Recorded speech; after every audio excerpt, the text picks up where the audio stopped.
குறைவற்ற செல்வமே உன் திருவடி சேவை, அதுவே நீங்காத செல்வம் எங்களுக்கு. ஓம் சாயிராம். அன்பு குழந்தையே, யார் உனக்கு துன்பத்தை கொடுத்தாலும் அவர்கள் நன்றாக இருப்பது போன்ற தோற்றம் உனக்கு தெரிந்தாலும், மற்றவர்களுக்கு கெடுதல் நினைப்பவர்கள் நன்றாக இருக்கிறார்களே. ஆனால் நல்லதை மட்டுமே நினைத்து கொண்டிருக்கும் நான், நல்லதை மட்டுமே செய்து கொண்டிருக்கும் நாம் எப்பொழுதும் கஷ்டப்பட்டு கொண்டே இருக்கிறோமே என்று மனவேதனைப்படாதே என் குழந்தையே. உன் வாழ்க்கையில் நீ நிறைய சோதனைகளை அனுபவித்து விட்டாய். நீ பட்டதெல்லாம் போதும் என் குழந்தையே. உன்னுடைய ஆசைகளெல்லாம் கனவாகியே போய்விடாது.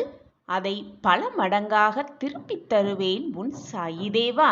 மற்றவர்களுக்கு துரோகம் நினைப்பவர்களும் மற்றவர்களுக்கு கெடுதல் நினைப்பவர்களும் நன்றாக இருப்பது போல் தோன்றினாலும் அவர்கள் காலையில் பூத்து மாலையில் வாடும் பூ போன்றவர்கள். இப்பொழுது உள்ள மேன்மையிலிருந்து விரைந்து கீழே தள்ளப்படுவார்கள்.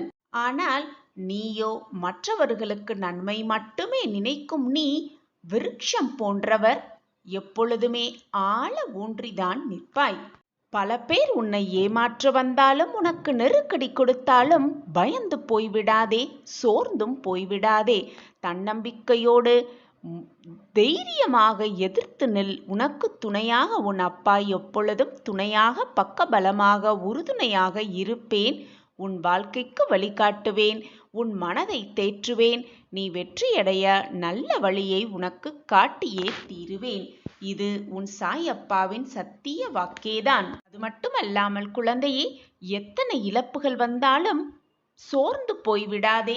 நான் ஆழமாக வேர் விட்டிருக்கும் விருட்சம் என்று உன் மனதிற்குள் சொல்லிக்கொள். என்னுடன் இருப்பது என் சாயி தேவா என்று நம்பிக்கையோடு சொல்லிக்கொள். உன் மனதில் ஒரு புது தெம்பு பிறப்பதை நீயே உணர்வாய். நீ மலர்களை மட்டுமல்ல, கனியையும் தரும் மரமாகவே இருப்பாய். உன் மூலமாக வரும் நன்மை பல பேருக்கு பயனாகவே இருக்கும். நாம் இப்படி கஷ்டப்படுவது போல நமக்கு எதிரில் இருப்பவர்களும் ஒரு நாள் கஷ்டப்படுத்துவார்கள், கஷ்டப்படுவார்கள் என்று உனக்கு புரிந்துவிட்டால் யார் மேலேயும் கோபம் என்பதை படவே படமாட்டாய்.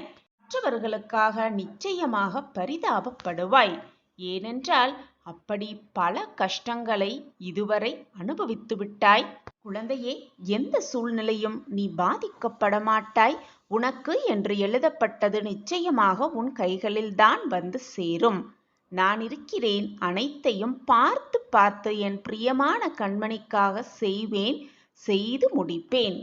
நீ நெடுநாட்களாக விரும்பி என்னிடம் கேட்டது உனக்கு கிடைக்கப் போகிறது. உன் வாழ்வில் மிகப்பெரிய மாற்றம் ஏற்பட போகிறது. பல மாற்றங்களை காணப்போகிறாய். ஒவ்வொன்றாக அடுத்தடுத்து உன் வாழ்க்கையில் நடக்கப் போகும், நடக்கவிருக்கும் அதிசயத்தையும் அற்புதத்தையும் காண தயாராக இரு. அந்த அற்புதத்தை கண்ட பிறகு ஓடோடி வந்து எனக்கு நன்றி சொல்லத்தான் போகிறாய். என் காலடியில் விழுந்து நமஸ்கரிக்கத்தான் போகிறாய். என்னுடைய பரிபூரண ஆசிர்வாதம் எப்பொழுதுமே உனக்கு உண்டு. உன் மனக்குமுறலுக்கு நீதி வழங்க இதோ உன் சாயப்பா வந்துவிட்டேன். மற்றவர்கள் உன்னை காயப்படுத்தினாலோ உன்னை வேதனைப்படுத்தினாலோ அவர்களிடமிருந்து தனியாக ஒதுங்கி வந்துவிடு. நீயும் அவர்களைப் போல் அவர்கள் மனதை புண்படுத்த வேண்டும் என்று நினைக்காதே. நீ அப்படி செய்தால் என் பிள்ளையாகிய உனக்கும் அவர்களுக்கும் என்னத்தான் வித்தியாசம் இருக்க முடியும்? உன்னுடைய பக்தியும் அன்பும் உண்மையானது. அதில் எந்த குறையும் காண முடியாது. நடக்கின்ற மாயையும் உன் கர்மாவும் தான் உன் வாழ்வை வழிநடத்தி செல்கின்றது. உன்னுடைய இந்த நிலை உன் சாயப்பாவிற்கு எப்படி தெரியாமல் போகும்? உன்னை எப்படி நான் புரிந்து கொள்ளாமல் இருப்பேன் என்று நினைத்து கொண்டிருக்கிறாய்? உன்னோடு எப்பொழுதுமே நான் இருப்பேன். என்னுடைய பரிபூரண அருளும் ஆசிர்வாதமும் உனக்கு எப்பொழுதுமே உண்டு. புலம்பியது எல்லாம் போதும். உன் புலம்பல் ஒரு முடிவுக்கு வந்து விட்டது. நிம்மதியால் உன் மனதை நிரப்பப் போகிறேன் உன் சாயப்பா. உன் வாழ்க்கையில் இதுவரை ஏற்பட்ட பிரச்சனைகள், சோதனைகள், துன்பங்கள் அனைத்தையும் சரி செய்ய உன் சாயப்பா இதோ உன் வீட்டிற்கே வந்திருக்கிறேன். உன்னுடைய மிகப்பெரிய கோரிக்கை நிறைவேறப் போகிறது. உன் வாழ்வில் பல நல்ல நல்ல மாற்றங்கள் நிகழப்போகிறது. எனவே கலங்காமல் இரு. உனக்காகவே உன் அப்பா காத்து கொண்டிருக்கிறேன். உன் வாழ்க்கையை மேம்படுத்த, உன் வாழ்க்கையை வெற்றியடைவ செய்ய நான் இருக்கும் பொழுது வீணாக எதற்கு நீ பயப்படுகிறாய்? யோகத்தை உன் வாழ்க்கையில் திருப்பிவிடப் போகிறேன் உன் சாயிநாதர். உன்னுடைய நம்பிக்கை தளரும் விதமான பல செய்திகளும் உன் காதில் வந்தால் நம்பிக்கையோடு இரு. தைரியத்தை இழந்து விடாதே. எதற்குமே பயப்படாதே. வெள்ளம் தலைக்கு மேல் போவது போல சூழ்நிலைகள் கூட தோன்றும். எதை கண்டும் அஞ்சாதே. உன்னை காக்க எப்பொழுதும் நான் இருக்கிறேன் என்பதை நினைவில் வைத்துக்கொண்டு செயல்படு. உனக்கான தைரியமும் நிம்மதியும் தானாகவே உன் மனதில் வந்து சூழ்ந்து கொள்ளும். உன்னுடைய துயரம் சந்தோஷமாக மாறும் என் குழந்தையே. உன் கஷ்டகாலமெல்லாம் இஷ்டகாலமாக மாற்றியமைக்கும் வேலையை தான் உன் சாயிநாதர் செய்து கொண்டிருக்கிறேன். எனவே பயப்படாதே. பயப்படாதே. எதற்குமே பயப்படாதே. தோல்வி என்பது அசிங்கமும் அல்ல, அவமானமும் அல்ல. வாழ்க்கையை புரிந்து கொள்வதற்கான நடக்கும் பாடமே என்பதை தீர்க்கமாக நம்பு. தோல்வியடைந்து விட்டால் அவ்வளவுதான் வாழ்க்கை என்று முடிவெடுத்து விடாதே. அதுதான் நீ வெற்றி அடைவதற்கான, ஏறுவதற்கான முதல் படி என்பதை நம்பு. தோல்வியடைந்து விட்டால் பின்வாங்கி விடாதே. முயன்று கொண்டே இரு. நல்லதை நினைத்து கொண்டே செயல்பட்டு கொண்டே இரு. உன் வாழ்க்கையில் நிச்சயமாக வெற்றி என்னும் கனியை எட்டி பிடித்து விடுவாய் உன் வாழ்வில். சாயின் பிள்ளையாக இருப்பது அவ்வளவு சாதாரணமல்ல. மனோதைரியமான இருப்பவர்களுக்கு மட்டுமே சாயின் பிள்ளைகளாக இருக்க முடியும். நீ பாக்கியசாலி, அதிர்ஷ்டசாலி. அதனால்தான் நீ சாய் அப்பாவின் பிள்ளையாக இருக்கிறாய். என் பிரியமான குழந்தையாகவும் இருக்கிறாய். நீ பாக்கியசாலி. அதனால்தான் இப்பதிவு உன் கண்ணில் பட்டிருக்கிறது. காணாமல் போனவர்களை, உன்னை விட்டு விலகி சென்றவர்களை தேடி அலையலாம், அதில் தவறே இல்லை. ஆனால் கண்டும் காணாமல் போகின்றவர்களை தேடி பிடித்து கண்டுபிடிப்பது தேவையில்லாத செயல் என்றுதான் நான் உனக்கு வலியுறுத்துகிறேன். உன்னுடைய தேடல்களில் அவர்களுக்கு இடமில்லை என்பதை முடிவு செய்து கொள். உன்னுடைய பயணத்தை வேண்டுமானால் பாதை முடிவு செய்யலாம், வேறு யாராவது முடிவு செய்யலாம். ஆனால் உன்னுடைய பயணத்தின் வழியை, பாதையை நீதான் தேர்வு செய்ய வேண்டும். நீதான் முடிவை எடுக்க வேண்டும். நீ நீயாகவே இரு. கவனமோடு முன்னேறு. உனக்கு துணையாக உன் அப்பா நான் எப்பொழுதும் உன்னோடு பயணம் செய்து கொண்டே இருப்பேன். ஒவ்வொரு அன்பிற்கு பின்னாலும், ஒவ்வொரு நிகழ்வுகளுக்கு பின்னாலும் நமக்கான கண்டிப்பான ஒரு பாடம் ஒளிந்தே இருக்கும் என்பதுதான் வாழ்வின் ரகசியம். ஒரு முறை ஒருவருக்காக கண்ணீர் விட்டுப்பார். அப்பொழுது அன்பின் ஆழம் என்னவென்று உனக்கு புரியும். அதே போல ஒருவருக்காக ஒரு முறை வாழ்ந்து பார். அன்பின் அர்த்தம் அப்பொழுது உனக்கு தெள்ள தெளிவாகவே புரியும்.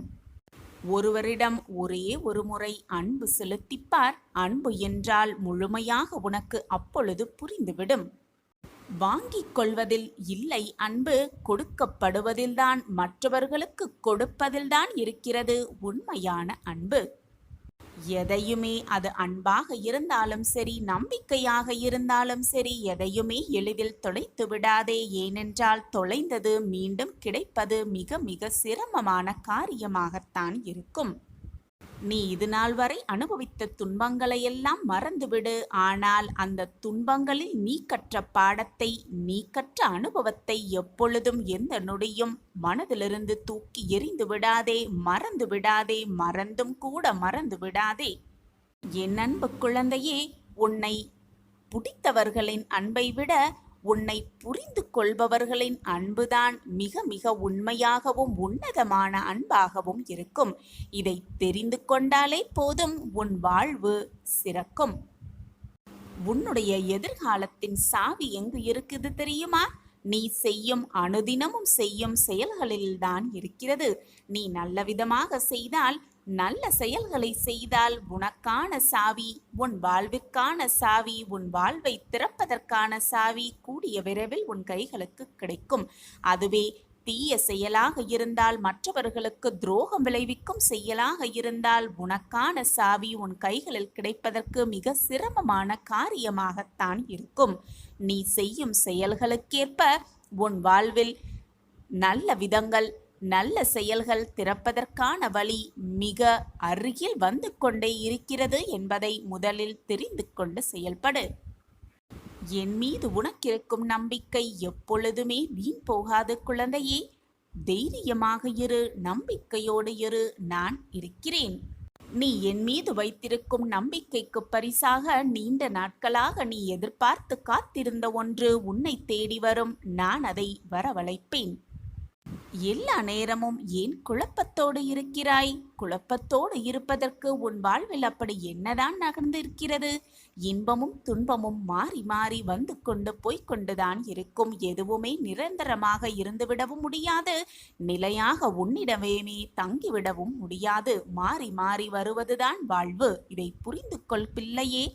ஏன் உன் மனதை எப்பொழுதும் பதற்றமாகவே வைத்துக் கொண்டிருக்கிறாய்? எது நடந்தாலும் நான் தான் அனைத்திற்கும் காரணக்கர்த்தா, சாயப்பா தான் அனைத்திற்கும் பொறுப்பு என்று என்னிடம் அனைத்து பாரத்தையும் வைத்துவிட்டு நீ அமைதியாக இருக்க வேண்டியதுதானே?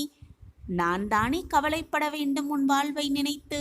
ஆனால் எப்பொழுதுமே கவலையோடும் கண்ணீரோடும் வேதனையோடும் என் பிள்ளை இருப்பதை பார்ப்பதற்கு என்னால் சகித்து கொள்ளவே முடியவில்லை.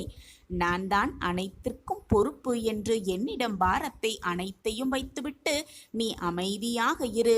ஆக வேண்டியதை நான் பார்த்து கொள்கிறேன், அனைத்தையும் நான் பார்த்து கொள்கிறேன். நான் இருக்கிறேன் அனைத்திற்கும், எதற்குமே பயப்படாதே.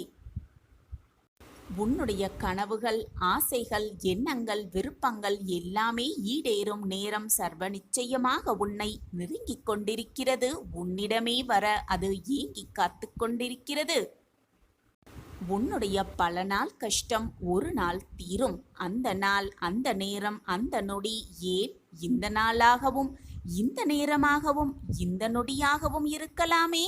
எனவே எல்லா நேரமும் மகிழ்ச்சியோடு இரு, நம்பிக்கையோடு காத்திரு. நிச்சயமாக உனக்கான வெற்றியும் உனக்கான நல்ல நேரமும் உன்னை தேடி வரும். நீ என்னுடைய குழந்தை, நிறையவே கஷ்டப்பட்டு விட்டாய். போதுமென் பிள்ளையே, நீ எவ்வளவு வேதனைப்பட்டாய் என்று எனக்கு நன்றாகவே தெரியும். எவ்வளவு போராட்டங்களை அனுபவித்தாய், சந்தித்தாய் என்பதும் எனக்கு தெளிவாகவே புரியும். நீ பட்ட வேதனைகளும் நீ பட்ட போராட்டங்களும் ஒரு முடிவுக்கு வரும் நேரம் உன்னை நெருங்கி இருக்கிறது. நான் இருக்கிறேன் அனைத்திற்கும் சாட்சியாக. அனைத்தையும் நான் பார்த்து கொள்கிறேன். நிச்சயம் நான் உன்னை மறக்க மாட்டேன். உனக்கான நல் வாழ்க்கையை உனக்கு பரிசாகவே அளிக்க காத்து கொண்டிருக்கிறேன். உன்னுடைய அந்த நல்ல நேரத்திற்காகவே காத்து கொண்டிருக்கிறேன். பொறுமையாக இரு. உனக்கு என்று விதிக்கப்பட்ட அந்த நல்ல நேரம் வரும் பொழுது உன்னிடம் அனைத்துமே வந்து சேரும். அனைத்தும் சேரும்படி நான் வழிவகை செய்வேன். சாயப்பா இருக்க உனக்கு ஏன் மனக்கவலை? முயற்சிக்கும் கிடைத்த இந்த பொக்கிஷம்தான் உன் சாயப்பாவின் லீலைகள். உன் சாயப்பாவிடம் தாரை தாரையாக நீ கண்ணீர் சிந்தியதற்கு எல்லாம் ஒரு பலன் கிடைத்து விட்டது கண்மணியே. எல்லா விஷயமும் உனக்கு தாமதமாவதால் உன் சாயப்பா மேல் கோபமாக இருந்தாலும் சரி, வருத்தமாக இருந்தாலும் சரி, நடப்பது அனைத்தும் நன்மைக்கே என்பதை தீர்க்கமாக நம்பு. ஏதோ ஒரு காரணத்திற்காகத்தான் எல்லாம் தாமதமானது என்பதை புரிந்து கொள்.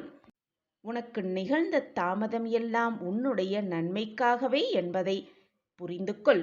என்னை சரணாகதி, முழுமையாக என்னை சரணாகதி அடைந்த உனக்கு தக்க சமயத்தில் வந்து உன்னை நான் தூக்கி விடுவேன்.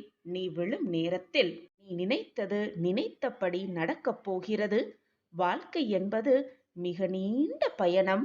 இந்த நீண்ட பயணத்தில் மேடு பள்ளம், முட்கள், கற்கள், அகலமான பாதைகள், மிக குறுகியான பாதைகள் அனைத்தையும் நீ கடந்துதான் ஆக வேண்டும். உன் பாதையை உனக்கு பதிலாக வேறு யாரும் கடக்க முடியாது. உன் வழியில் நீ வந்துதான் ஆக வேண்டும். உனக்கு எப்பொழுதும் வழிகாட்டியாக உன் சாயப்பா உன் அருகிலேயே வந்து கொண்டிருக்கிறேன் என்பதை மறந்து விடாதே. உன் சாயப்பாவின் கரங்களை நன்றாக பற்றிக்கொள். மனம் தளராமல் இரு. எப்பொழுதுமே உன் கவனம் சிதற விடாமல் நான் பார்த்துக் கொள்கிறேன். யோசித்து யோசித்து ஒவ்வொரு அடியாக எடுத்து வை. தைரியம் இருந்தால் அனைத்தையும் மிக சுலபமாக நீ எட்டிப் பிடித்து விடலாம். தைரியமாக இரு. தன்னம்பிக்கையோடு இரு. முயற்சி செய்து கொண்டே இரு. போராடிக் கொண்டே இரு. எப்பொழுதும் எதிலுமே உனக்கு வெற்றிதான். நீ செல்லும் பாதையில் உனக்கு முன்பாக உனக்கு வழிகாட்டியாகவும் உனக்கு பின்பாக உனக்கு பாதுகாவலனாகவும் 8 திசைகளிலும் நான் உன்னை சூழ்ந்து இருக்கையில் உனக்கு துன்பம் எந்த விதத்திலும் நேராது குழந்தையே. எனவே தைரியமாக நீ ஒவ்வொரு அடியையும் எடுத்து வை. நிச்சயமாக வெற்றி என்னும் இலக்கை அடைந்து விடுவாய். நான் அந்த இலக்கை உன்னை அடைய வைக்கும் வரை ஓய மாட்டேன். எனவே கவலைப்படாதே குழந்தையே. உன் மனதில் இப்பொழுது ஒரு கேள்வி கேட்கத் தோன்றுகிறதா? சாயிநாதரே, எனக்கு முன்பாகவும் பின்பாகவும் 8 திசைகளும் என்னை சுற்றி என்னை பாதுகாத்து வந்து கொண்டு இருக்கிறீர்கள் என்று சொல்லிக்கொண்டே இருக்கிறீர்களே, எனக்கு வழித்துணையாக எப்பொழுதும் இருப்பேன் என்று எனக்கு உணர்த்தி கொண்டே இருக்கிறீர்களே, நான் உன்னுள் இருக்கும் பொழுது எதற்காக பயப்படுகிறாய் என்று என்னை கேள்வி கேட்கிறீர்களே, பின்பு எதற்காக எனக்கு துன்பம் வருகிறது, சோதனை என்னை வாட்டுகிறது, வேதனையும் என்னை வாட்டுகிறது என்றுதானே கேட்கிறாய் என் பிள்ளையே? நீ கேட்பது சரிதான் என் பிள்ளையே. நான் உன் அருகில் இருந்தும் உனக்கு சோதனைகள் வருகிறது என்றால் என்ன காரணம் என்று நீ என்னிடம் வினவுவது மிக சரியான கேள்வியே. நீ செய்த பாவ புண்ணியத்தின்படிதான் உனக்கு கஷ்டங்களும் சோதனைகளும் வந்து கொண்டிருக்கிறது. ஆனால் அந்த கஷ்டத்தில் உன்னை அதிகமாக தாக்காமலும் அந்த சோதனை உன்னை அதிகமாக நெருங்காமலும் நான் உனக்கு பாதுகாவலனாக இருக்கிறேன். உன்னை தூக்கி நிறுத்த நான் ஒருவர் மட்டுமே உனக்கு உண்டு என்பதை புரிந்து கொள் கண்மணியே. என்றையிலிருந்து நீ உன்னுடைய கஷ்டத்தையெல்லாம் சொல்லி சொல்லி என்னிடம் அழுதாயோ, அன்றைய தினத்திலிருந்து நான் உனக்கு பதில் கொடுக்கவும் உன் வாழ்க்கைக்கு வழிகாட்டவும் ஆரம்பித்து விட்டேன். எப்பொழுதுமே உன் மனதை அலைப்பாய விடாமல் என்னுடைய நாமஸ்மரணத்தை சொல்லிக்கொண்டே இரு. அப்பொழுது உனக்கு என்னுடைய பதில்கள் எல்லாம் புரிய வரும். உன் வாழ்க்கையில் எல்லாமே நல்ல விதமாக போய்க்கொண்டே இருக்கும். நீ எதற்குமே பயப்பட தேவையே இல்லை. குழந்தையே, உன்னை விடாது விரட்டுகின்ற உன் விதியை கூட மாற்றி எழுதுவேன் உன் சாயிநாதர். போய் வென்று விட்டு வா. என்னவென்றாலும் என்ன சாதித்தாய் என்றுதான் உன்னை சுற்றி இருப்பவர்கள் அனைவரும் கூறுவார்கள். ஆனால் அந்த பேச்சையெல்லாம் நீ காதில் வாங்கிக் கொண்டால் வாழ்க்கையில் எதையுமே சாதிக்கவே முடியாது. எனவே சாதிக்க போய்க்கொண்டே இரு. யார் பேசுவதையும் காதில் வாங்கிக் கொள்ளாதே. உன்னோடு இருப்பது உன் சாயப்பா, என்னோடு இருப்பது என் சாயப்பா என்று நம்பிக்கையோடு சொல்லிக்கொண்டே சென்று கொண்டே இரு. உன் வழியை பார்த்து கொண்டு வழியில் பேசுபவர்களையும் உன்னை ஏளனமாக தூற்றுபவர்களையும் நினைத்து வருந்தாதே. போய்க்கொண்டே இரு உன் வாழ்க்கையில். என்னை மீறி எதுவுமே உனக்கு நடக்காது என் தங்கமே. உன்னுடைய துன்பங்கள் அனைத்தையும் அடித்து விரட்டி தவிடு பொடியாக்க உன் சாயப்பா வந்துவிட்டேன். உன்னுடைய போராட்டங்கள் ஏங்குதல்கள் அனைத்தையும் விட்டுவிட்டு உன் சாயப்பாவையே சார்ந்து இரு. உன்னுடைய பிரச்சனை அனைத்தையும் தீர்க்கும் வல்லமை உன் சாயப்பாவிற்கு உண்டு என்று உனக்கு தெரியும் தானே? பின் ஏன் மனதை போட்டு குழப்பிக் கொண்டிருக்கிறாய்? உன்னை விடாது துரத்தும் உன் விதியையும் மாற்றி எழுதுவேன். கண்ணிமைக்கும் நேரமே போதும், அடுத்த கணமே உன் வாழ்க்கையை மாற்றி அமைக்கும் வல்லமை உன் சாயப்பாவிற்கு உண்டு. நீ கேட்டது எல்லாம் நிச்சயமாக உனக்கு கிடைக்கும். சிறிது கால தாமதமாகலாம், ஆனால் தப்பாமல் கிடைத்துவிடும். நான் உன்னுடைய தாகத்தை தீர்ப்பதற்காக வருவதற்குள், அது மட்டும் அல்லாமல் உன் கேள்விக்கான பதிலை எடுத்துக்கொண்டு வருவதற்குள் உன் மனம் சஞ்சலமடைந்து எங்கோ சென்று விடுகிறாய். பின் எப்படி நான் வருவதை உன்னால் உணர்ந்து கொள்ள முடியும்? நான் பேசுவதையும் உன்னால் புரிந்து கொள்ள முடியும்? நான் எப்பொழுதும் உனக்காகவே இருக்கிறேன் என் கண்மணியே. பாரத்தையெல்லாம் என் மேல் அப்பொழுது உன் மனதிற்கு சிறிது நிம்மதியாக இருக்கும். எப்பொழுதுமே உன் சாயப்பாவை சார்ந்தே இரு. உனக்கு கிடைக்க வேண்டிய நல்லது நிச்சயமாக உன் கைகளுக்கு கொண்டு வந்து சேர்க்கும் வேலையை நான் பார்த்து கொண்டிருக்கிறேன். எனவே இதில் சந்தேகமே வேண்டாம். தப்பாமல் உனக்கு கிடைக்க வேண்டியது உனக்கு என்று எழுதப்பட்டது உன் கைகளுக்கு வந்து சேரும். அதை சேர்க்கும் வேலையை நான் பார்த்து கொள்கிறேன். கஷ்டம் என்பது இந்த உலகத்தில் உள்ள அனைவருக்கும் வருவதுதான். அந்த கஷ்டத்திலிருந்து, கஷ்டத்தின் பிடியிலிருந்து யாருமே தப்புவதே இல்லை. அது எப்படி சாயப்பா உங்களுக்கு தெரியும் என்றுதானே கேட்கிறாய்? நான் தான் உன்னை பார்த்து கொண்டே இருக்கிறேனே. இதை பற்றியெல்லாம் உனக்கு தெரிந்தும் உணர்ந்து கொள்ளாமல், புரிந்து கொள்ளாமல் இருக்கிறாய். மற்றவர்களுக்கு கஷ்டம் வந்துவிட்டால் முன்னாலெல்லாம் ஓடிப்போய் அவர்களுக்கு ஆறுதல் சொல்வாய். இப்பொழுது உனக்கே கஷ்டம் என்ற நிலை வந்ததும் மனம் பொறுத்து கொள்ள முடியாமல் ஏதோ நினைப்போடு வாழ்க்கையில் பிடிப்பே இல்லாமல் வாழ்ந்து கொண்டிருக்கிறாய். பிறந்தது முதல் கஷ்டங்களோடும் தொல்லைகளோடும் வேதனைகளோடும் வாழ்கிறேனே. என்னை மீட்டெடுக்க யாருமே இல்லையே என்று புலம்புகிறது உன்னுடைய மனம். இப்படி மனக்குமுறலோடு இருக்கும் பொழுதும் மனவேதனையோடு இருக்கும் பொழுதும் என் கண்களை நன்றாக உற்றுப்பார். விடாது துரத்தும் விதியை கூட மாற்றி எழுதுவேன் என் செல்லமான கண்மணிக்காக. என் கண்களை எப்பொழுது நீ உற்று நோக்குகிறாயோ அப்பொழுதே விடுதலை படியில் நீ காலடி எடுத்து வைத்து விட்டாய், முதல் அடியை எட்டிவிட்டாய் என்றுதான் அர்த்தம். அனைவர் மீதும் அன்பு கொண்டிருக்கும் நான் உன்னையும் பாதுகாப்பேன். நீ துக்கமாகவும் வேதனையாகவும் இருக்கலாம், மன கஷ்டத்தோடு மன வலியோடும் இருந்து கொண்டிருக்கலாம். வருத்தப்படாதே. எப்பொழுதும் பொறுமையை கடைப்பிடி.